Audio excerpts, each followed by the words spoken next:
Salman Al Farsi. Salman Al Farsi, what was his story? Salman Al Farsi was the son of the firekeeper. So his father taught him how to keep the fire going and whatnot. So he would go and take care of the fire and come back home. That's his job. They are priests of the fire. They're priests of the Zoroastrian or the Majus as we call them. So Salman Al Farsi would go to the fire and keep on lighting it up. He said, and he's narrating the story himself, he said on the way there, on the road there was a monk who had his small monastery. You know the monks had a little cave, they have a monastery, and he would be worshipping, singing his hymns, praying all day and all night. And it intrigued me that this person has a different religion.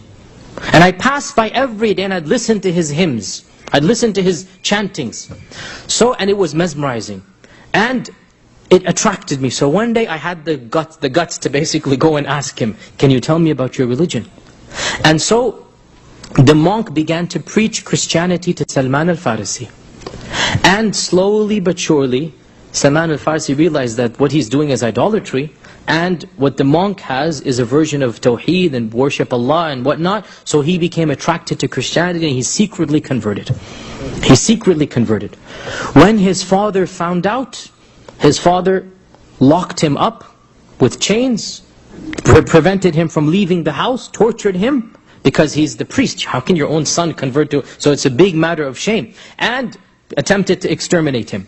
So Salman Al Farsi managed to escape from his own house and run away to Syria, which is the land of Christianity.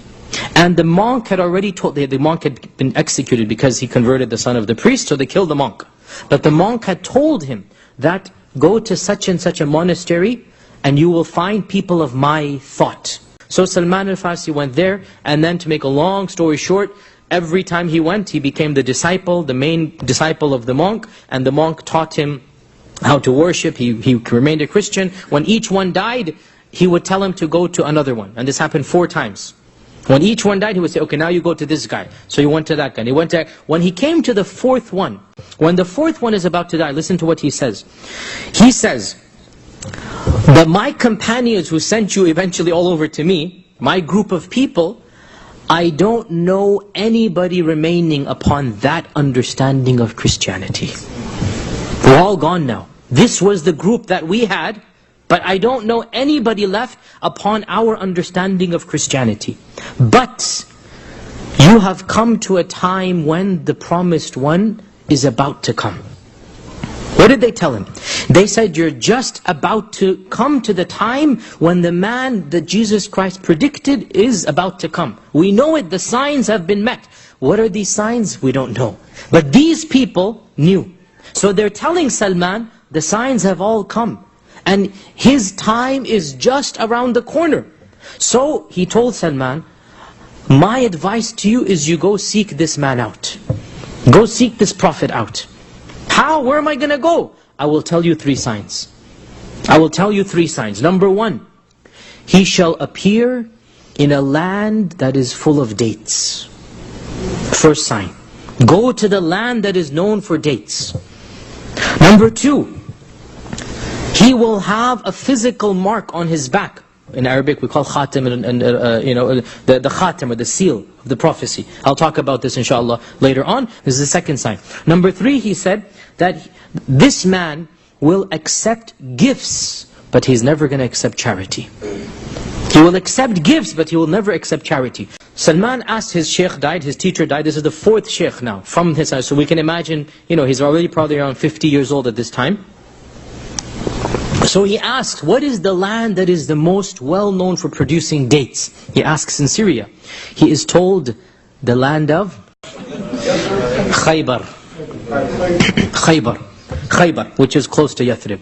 So he asks around, who amongst you is going to Khaybar? How can I go to Khaybar? So he is told, there are Arab caravans that trade in Damascus here. Get one of the caravans and go to Khaybar. Now, Salman is a monk, he's a priest. He has no money, he has no prestige, he has no clan, he has no society. And so he says to a group of Arab traders, are you going to Khaybar? They said, yes, we're going to Khaybar, come with us. When he joined their caravan, they kidnapped him, meaning they took him as a slave. So Salman is taken as a slave. And instead of ending up in Khaybar, he is sold to a group of Yahud who happen to live in Yathrib, which is later to be called Medina, because he had that sincerity. And so for decades he toiled in Medina as a slave, as a 70-year-old man, subhanAllah. As a slave, he's toiling in Medina. And rumors began to spread of a man claiming to be a prophet. And rumors began to spread that he's immigrating to Medina.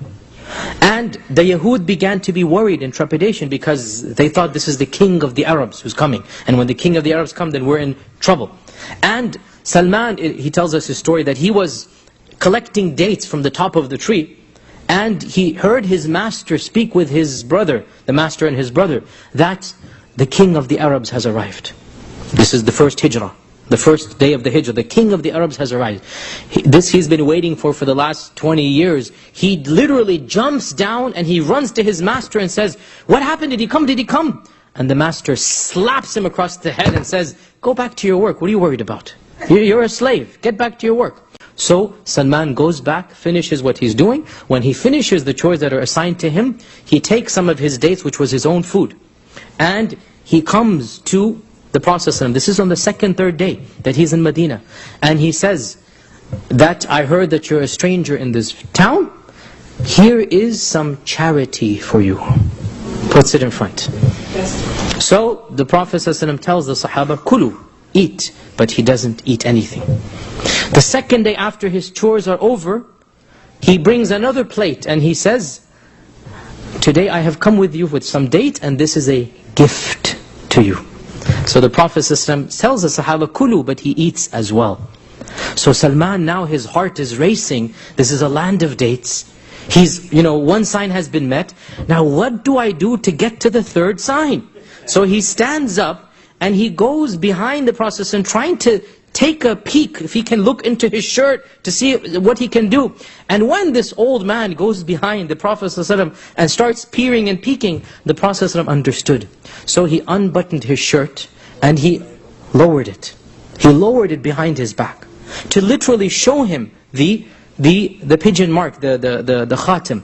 And when Salman saw this, he began crying and he began wailing and screaming. He came and he kissed the hands and the feet of the Prophet ﷺ, and he told him his whole story. And the Prophet ﷺ said, "We must help you for your freedom."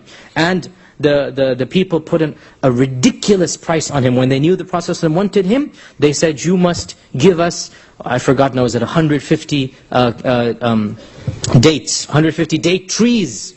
Date trees. Salman says, "Where can I get 150 date trees from?" So the Prophet ﷺ said, "Next time it's the season to plant the seeds, call me." So the Prophet ﷺ came with his own hands. He planted 150 of those trees, and within a year there was full trees. So he said, here's your ransom, Salman, you're free. And Salman became a free Muslim, right? Because the Prophet ﷺ paid for his ransom through that barakah.